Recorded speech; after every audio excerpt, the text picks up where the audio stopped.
Hello guys! Welcome back to my channel. So for today's video, i-share ko sa inyo yung dalawang luto na ginagawa ko sa dulong.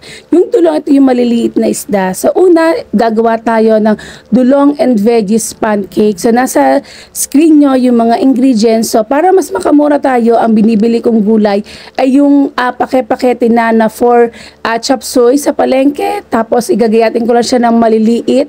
Then bumili rin ako ng kinchay at saka ng white onion. So pinagsama-sama ko lang ang dulong at lahat ng gulay natin. Tapos dadagdagan ko ito ng oatmeal. So yung oatmeal ay naibabad ko na for ilang minutes para ito ay lumambot na. So kasi gusto natin mas healthier version ng pancake. So imimix lang natin ng mabuti. Idadagdag natin lahat ng mga vegetables. Tapos dadagdagan din natin ito ng harina at ng itlog. So to taste, nagdagdag ako dito ng garlic and onion powder.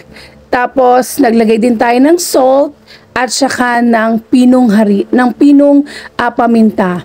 So, ayan lang guys ang ating para sa ating first recipe. So, nasa screen nyo kung ano yung step by step na ginawa ko para sa ating dulong and veggie pancakes. After nating mahalo, magpipirito lamang tayo ng konti para malaman natin kung tama na ba yung lasa ng ating ginawa. So, dito guys, nakapagprito na ako at natikman ko na. So, okay na para sa akin yung lasa. Kaya gumagawa na ako ng isang buo nito.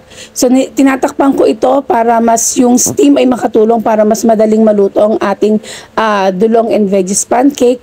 Then, para mas lalong sumarap, naglalagay ako dito ng soybean paste at ng sesame oil. So, napakasarap niya, swak na swak sa panlasa.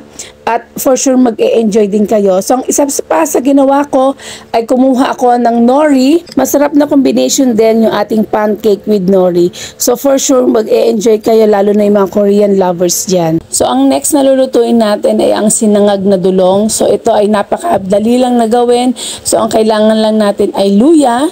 So i-cubes lang natin ang luya. So once ito ay ma-cubes na natin, isasama na natin ito sa ating dulong. So lalagyan lang natin ng konting tubig ang ating dulong at nung iba't iba pang pampalasa tulad ng onion and garlic powder. Tapos isasagag na natin ito o lulutuin lang natin ito sa napakahinang apoy hanggang sa ito ay matuyo. So once na ito ay malapit ng matuyo, so magdadagdag tayo dito ng mantika para hindi ito masyadong manikit sa ating kawali. So antayin lang natin na totally talaga na tuyong-tuyo na ang ating sinangag na dulong at ready to serve na to. So napakasarap nito sa simpleng recipe, talagang ma-enjoy mo na ang ating sinangag na dulong.